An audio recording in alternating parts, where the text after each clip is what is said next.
തൊഴിലുറപ്പ് തൊഴിലാളികളെ അധിക്ഷേപിച്ച സംഭവത്തിൽ പ്രതിഷേധം തീർത്ത വടകരയിലെ തൊഴിലുറപ്പ് ജീവനക്കാർ UDF സ്ഥാനാർത്ഥി ഷാഫി പറമ്പിലിനോടുള്ള രോക്ഷമാണ് പ്രതിഷേധത്തിൽ ഉടനീളം കണ്ടത്.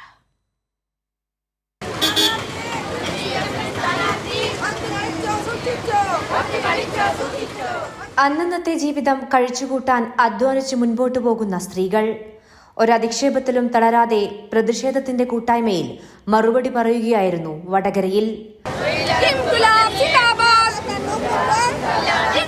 വടകരയിലെ തൊഴിലുറപ്പ് തൊഴിലാളികളാണ് പ്രതിഷേധ പ്രകടനവും പ്രതിഷേധ യോഗവും സംഘടിപ്പിച്ചത്. UDF സ്ഥാനാർത്ഥി ഷാഫി പറമ്പിലിന്റെ പത്രികാ സമർപ്പണത്തിന്റെ ഭാഗമായി നടന്ന പ്രകടനത്തിലാണ് തൊഴിലാളികളെ അധിക്ഷേപിച്ച് മുദ്രാവാക്യം വിളിച്ചത്. ഇതിനെതിരെയായിരുന്നു പ്രതിഷേധം. തൊഴിലുറപ്പ് യൂണിയൻ ജില്ലാ സെക്രട്ടറി P. ശ്രീധരൻ മാർച്ച് ഉദ്ഘാടനം ചെയ്തു. ഞങ്ങൾ വെറും തൊഴിലുറപ്പ് പെണ്ണുങ്ങളല്ല, നിങ്ങളാരാ തമ്പുരാക്കന്മാരെ മക്കളാ? അധ്വാനിച്ച് കുടുംബം പോറ്റുന്നവരെല്ലാം അപമാനിക്കുന്ന സംസ്കാരമാണോ UDFന്റെ സംസ്കാരമെങ്കിൽ ആ സംസ്കാരത്തെ ചോദ്യം ചെയ്ത് ഞങ്ങൾ മുന്നോട്ട് പോകും. അഞ്ചുവിളക്ക് ജംഗ്ഷനിൽ നിന്ന് ആരംഭിച്ച് പുതിയ ബസ് സ്റ്റാൻഡ് പരിസരത്ത് വരെയായിരുന്നു മാർച്ച്. നിരവധി തൊഴിലാളികൾ മാർച്ചിൽ പങ്കുചേർന്നു.